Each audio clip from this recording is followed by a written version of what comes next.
Hey everybody, what's up? I am Levi with the Veritas 21 podcast, and I have a very special guest with me. You want to go ahead and introduce yourself? Ryan. And Ryan was with me last week. We talked about manhood, and I feel like that conversation went very well. And much like last week's episode, we did a live feed coming through on TikTok. So we're doing the same thing here. The topic today is going to be all about censorship. And so the first thing I want to do is define what censorship exactly is. It is the suppression or prohibition of speech of any platform. So it can be verbally, or it can be through online platforms such as TikTok, YouTube, Instagram, Facebook. And the first question that I have written down here, I believe, is that oftentimes we think about censorship in the realm of, do these businesses have the right to censor us? Do you think the businesses have rights to censor us, these social media platforms? To a certain extent, but the extent that they take it to, no. So, and I agree. I think that there has to be some censorship because of the hate speech, right? Because hate speech definitely isn't healthy, especially in our culture right now. Everybody is so dang sensitive to other people's opinions and views. But when it becomes radical, I believe, yeah, that definitely has to be censored. But I don't think that all speech needs to be censored. Like, no. If we're talking about being on TikTok and we're talking about drinking, drinking beer, chewing like tobacco or anything like that. You're of age to do that. TikTok shouldn't be coming in and censoring you doing that. Like, this is a way that I connect with the community, the people around me. And it's not like we're like preaching it to like teens. Right, exactly. It's not like because of my actions, I condone everybody else doing this. I'm just saying you have the freaking freedom to do it. And I think oftentimes we kind of lose what exactly that means, right? What it means for me to have that individual liberty to choose. While they censor and they're allowed to control speech on their platforms, they do it anyway. Right. Well, they do it in a way. They do it in a way, but they have the right to do it because they're a privatized business. Now, if we want to talk about the federal government absolutely does not have the right to, say, go into a church and restrict certain speech, because that's what the First Amendment is founded on, right? The freedom of speech. And I mean, it's fundamental to our country because that's what makes us so unique from other countries. Other countries have implemented freedom of speech, absolutely. But that wasn't the case in the late 1700s when we originally established the United States, right? Mm-hmm. And so it really gave us the opportunity to the Enlightenment stage, per se. Like, the mind was able to expand and we were able to get into deeper topics about the main philosophies about our country. And so my philosophy when it comes to freedom of speech is that everybody has their individual right to their opinion. And too often, everybody wants to shut each other down. The censorship is the greatest problem because it's going to hinder us from where we want to get in culture. Look, there should be no comfort in censorship because, and this is my point, there should be no comfort in censorship because with censorship, you exclude education. Like, per se, if we censor To Kill a Mockingbird, we're not going to know exactly what those racial slurs were. We're not going to know what the racial slurs of Mark Twain and Huckleberry Finn was, right? Like, we need those things so that we know what's not appropriate. We can go in and read those types of books and realize that those books at that time was socially acceptable, but today is not socially acceptable.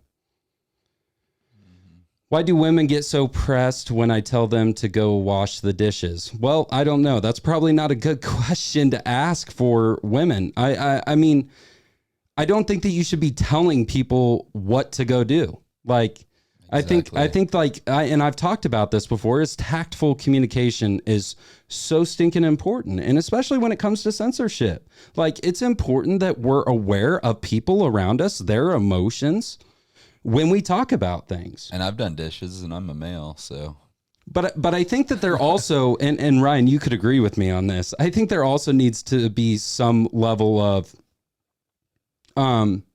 like, I know what mental state these people are in right now. Like, I know that they're not, quote unquote, on a professional platform, right? They're not talking about things in a professional manner. There's times when we get on live and we have a good time. We throw down a few beers, we have a good time. But that, but see, the problem with censorship is the censorship coming in and saying you cannot be authentically you.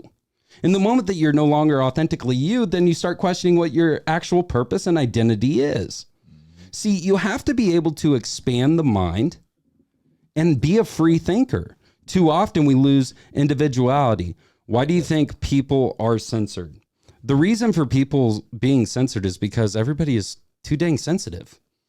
Yeah, like, especially nowadays. Oh my goodness. You can barely say anything, and like people are so stuck in their ways. Like they believe one thing and they full on believe it. And if you do not agree with them, then you're instantly a bad guy. Exactly. And it's like you're going to judge somebody's character off of 2 or 3 sentences and you know nothing about them, but then you'll go talk about judgment. Like, that makes no sense. How can you be hypocritical in that sense to be like, hey, you're a piece of shit because you said this? Instead of looking at them like, hey, let's have some mercy and grace here. All right, let's look at it like, what were their past experiences? How can I tactfully communicate so that they get a different perspective or a different opinion on a particular subject? How can we evolve? How can we grow? I'm so sick of our culture not being able to like take things for what they are. Like, you have your right to your stinking opinion. So when somebody doesn't agree with me, I'm like, hey, that's okay. Let's conversate about that. Yeah, I'm one of those people that like, I don't really get offended. Like, I like hearing other people's views. I don't know, that's just me, but a lot of people are not like that nowadays. Nowadays, they're just super argumentative about it. So we do have a good question here. Do you think that there should be a line on free speech? Like, where do we draw the line in the sand on free speech? Government-wise, no, government should not be involved in it. Privatized censorship is okay. It gives the businesses the right to say, this is our platform, and this is what we're going to allow, and this is what we're not going to allow. But the problem is that when we don't look at it like, there's a problem with how much TikTok censors people. There's a problem with how much YouTube is censoring people. You can't even like sit in the passenger seat and go live. Exactly. Without getting banned. Like, you're not the one driving or anything like that, but you go live and guess what happens? Exactly. But if you also think about it like this. So in 2005, when Loose Change, which was the documentary on 9/11 and providing that conspiracy, let's say at that time that YouTube was like, we're not going to allow this to happen, then nobody would actually think that it was a giant conspiracy. But it allowed for freedom of speech. And through freedom of speech came the exposure of the Patriot Act, right? Came the exposure of the NDAA Act that was established in 2012 under the Obama administration. Patriot Act established under the Bush administration in the early 2000s. See, these got into our phones. These are the laws that got into our phones, and this was the government coming in and saying what you can and cannot talk about, but it was predicated on trying to provide safety to the community.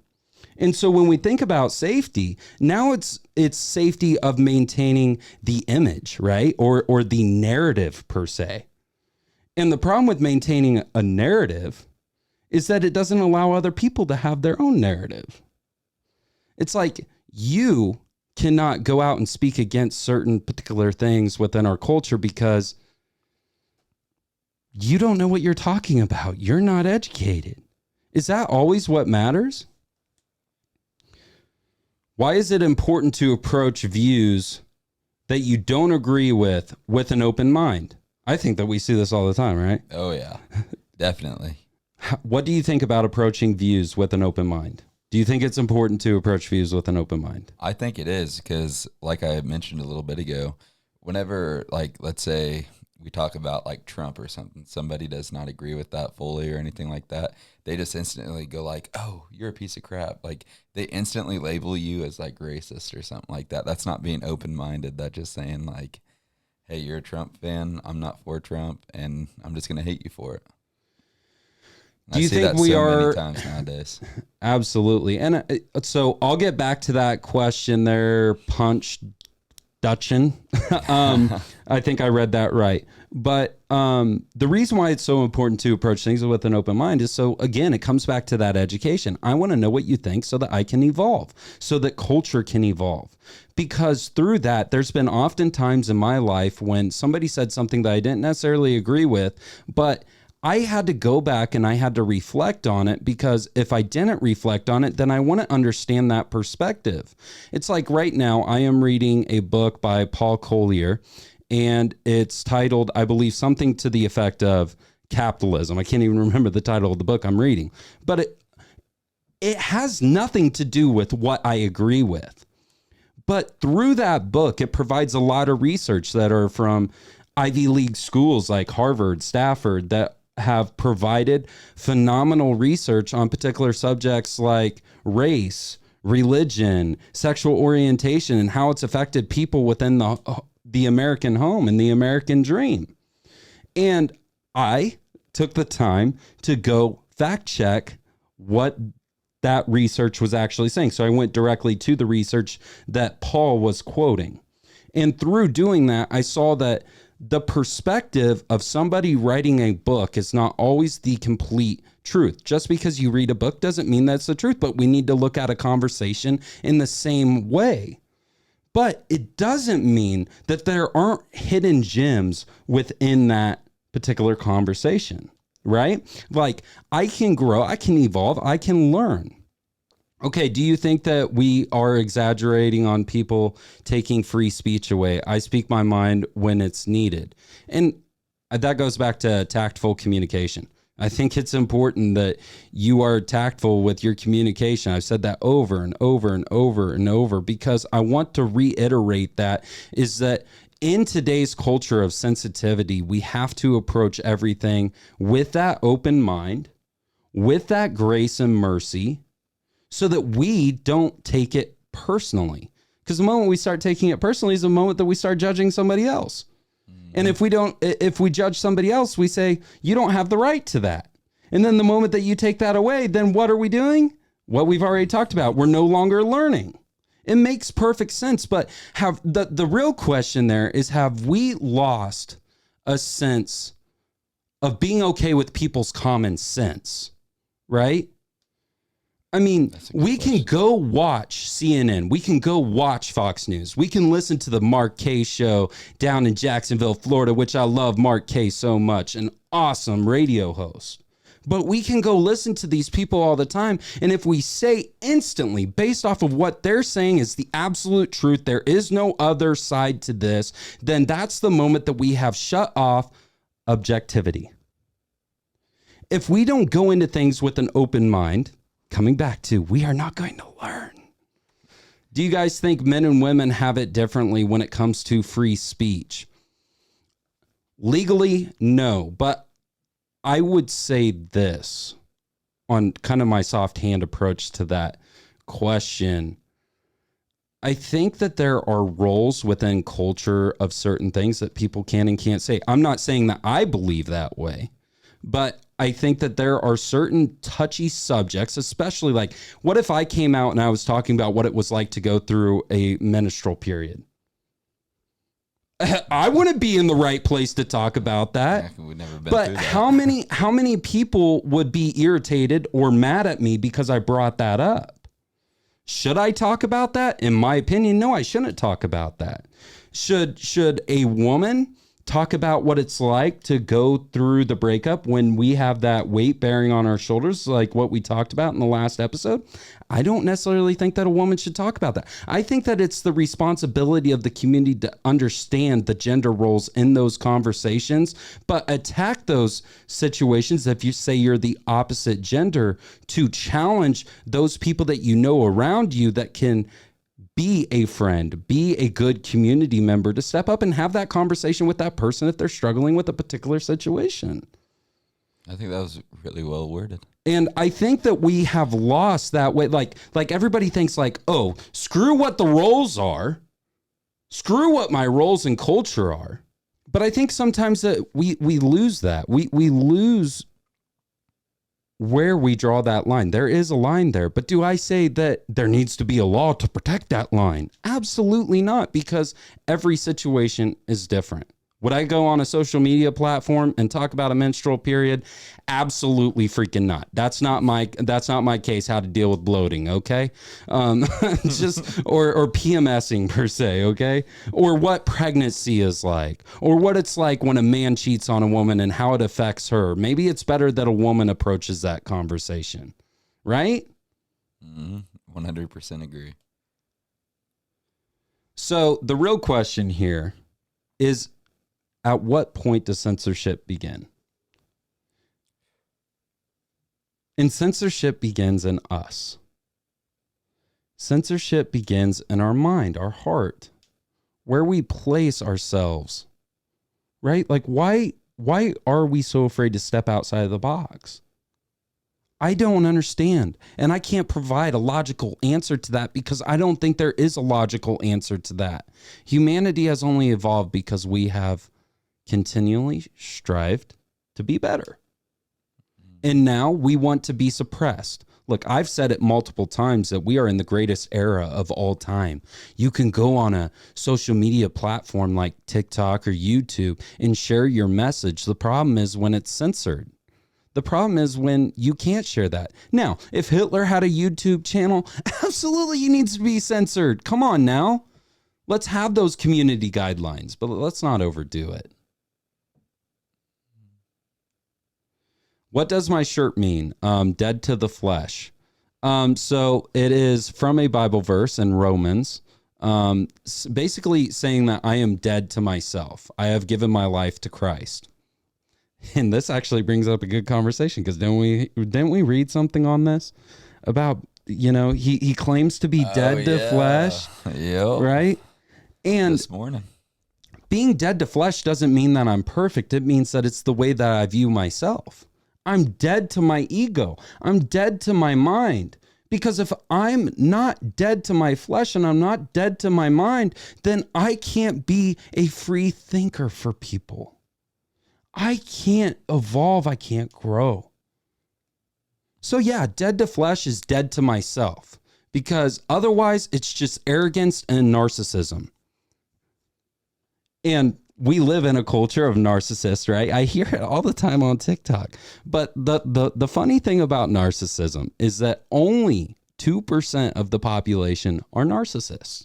Only 2% live their lives solely predicated on themselves, when the reality is the majority of us, embedded in us, is to help those around us, whether that's mentally, emotionally, physically.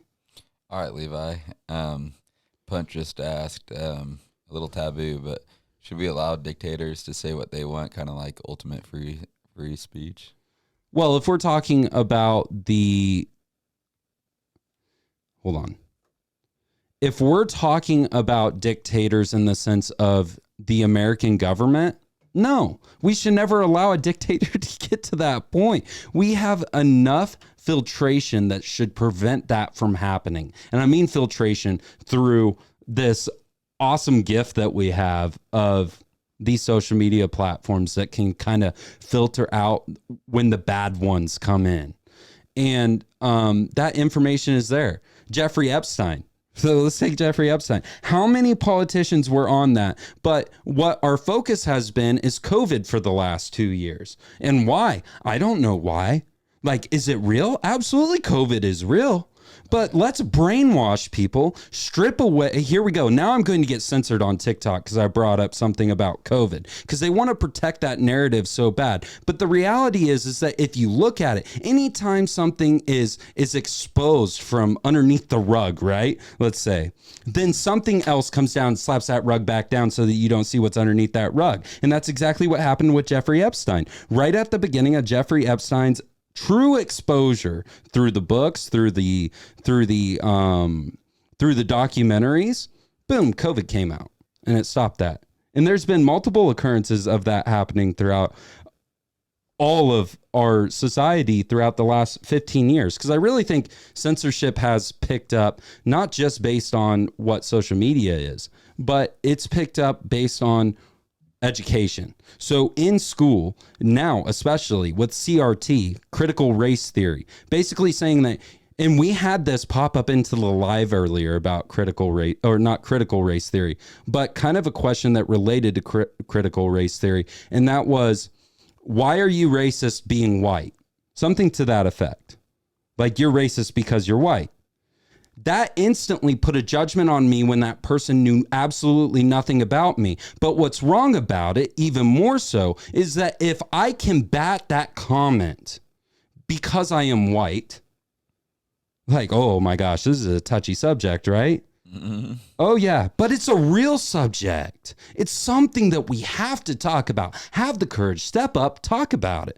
Because I'm white, I instantly judge somebody of an opposite race than me. And that's absolutely not the case. That's absolutely not the case. I'm probably, if you know me personally, I'm one of the most supportive, loving men that you will probably ever meet. I have so much heart for our community. And I don't understand why it has to be this way other than through my religious beliefs. Like, men are fallen. So why wouldn't Satan? But now let's put it into the Christian perspective. So why wouldn't Satan, or why would Satan want us to be censored? Ryan, answer that. Think of Revelation. He wants us to not be able to think for ourselves. Because if we think for ourselves, then there's a possibility that somebody will die to their flesh to give their life to Christ, to live a renewed life. And what's Satan's number one goal? Steal, kill, and destroy. So how does Satan approach that? If there is X amount of Christians in, say, the American culture, if there is X amount of Christians in the Christian culture, how does Satan approach that? He doesn't just throw it out on the table. No, it's like eroding metal. You put it in an environment where a little by little by little, it erodes away. So eventually there is no metal left and it's just part of the dirt. So once you do that, now it's okay to say, hey, you believe in Jesus Christ, you deserve to die. That's where we're going. If we don't step up and have some courage to speak up or start training our mind to start thinking about these things, that's where we're going. And ultimately, that is the whole point of the Veritas 21 podcast, is that through truth, because there is objective and there is subjective truth. But through objective truth, with the objective to provide it, maybe we can open up the minds to rethink how we think about things. These ideas, these philosophies, look up Stoicism, read some of Ryan Holiday's books, read the freaking Constitution of the United States, and maybe we'll start to understand why it's so important. Read the Federalist Papers. Maybe we'll start to understand why it's so important. I'm going to call that a wrap. I know that may not have been what everybody wanted to listen to when it came to necessarily censorship. I'm definitely not the best public speaker, but I enjoy getting behind the mic and providing some of my perspective. If that's what it takes to make an impact on this culture to change the world, then I'm going to do it. And I've been asked, hey, Levi, what are you doing to change the world? Like, yo, It's not even about serving the community. I want to change the mind. You know, we get asked that question. What superpower do you want? Telepathy. Why not? What?